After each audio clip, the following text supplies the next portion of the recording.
It's a quiet Friday night in Seattle. Jessica scrolls through her phone, her thumb pausing on a message from a new friend she met at a coffee shop. She wants to feel understood, truly seen. But despite the connection, the words fall flat. Why does it feel like love is always just out of reach when you're single? Gary Chapman dives into this mystery by unlocking the secret code behind how singles experience love before you even realize you're missing it. Ever felt like you're speaking love, but no one's understanding? That's the core tension for singles navigating relationships without a clear map. Jessica met Mike at that little cafe near Pike Place Market. They bonded over jazz vinyls and bitter espresso. Yet when she sent a supportive text after his bad day, Mike replied with a quick thanks. No warmth, no follow-up. It stung.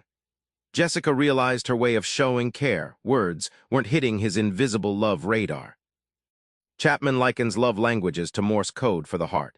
Just like each dot and dash means something different, every person hears love in a unique pattern, be it words of affirmation, acts of service, receiving gifts, quality time, or physical touch. Decode your language, and suddenly texts, gestures, and glances become messages, not noise. Once Jessica discovered her own and Mike's love languages, everything shifted. Their texts turned into genuine comfort, and Mike's surprise coffee runs felt like love notes. The loneliness faded. She wasn't just sending love into a void anymore.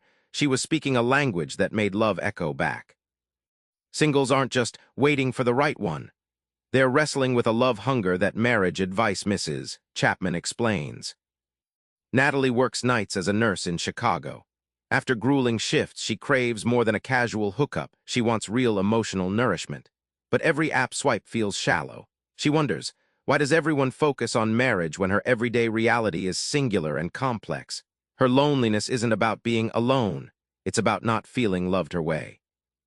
Traditional relationship advice often assumes partners live under the same roof, sharing every moment. Chapman calls this a married mindset.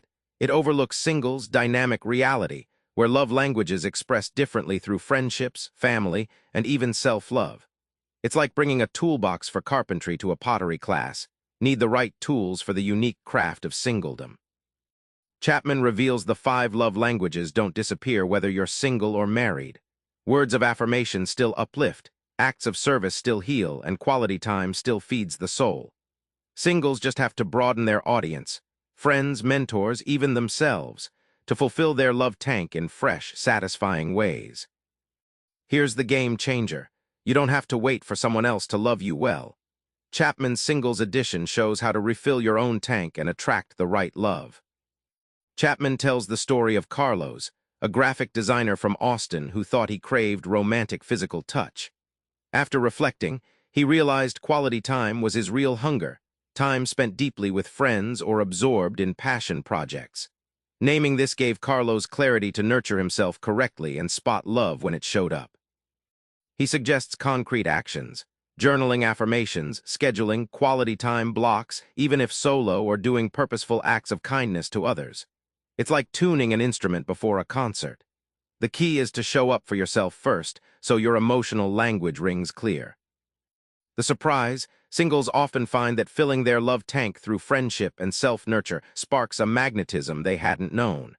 Carlos attracted relationships more genuine than the old surface-level connections. Chapman's insight. Love language mastery creates an inner glow that pulls people in naturally. Back in that Seattle cafe, Jessica texts Mike again, but this time she crafts her words guided by love's secret code. The message lands like a melody, warm and clear. Here's your move. Pick your primary love language today. Try expressing it to yourself or a friend. Notice how it changes your world, because love starts with the language you speak and hear right now. Subscribe for more book summaries like this one.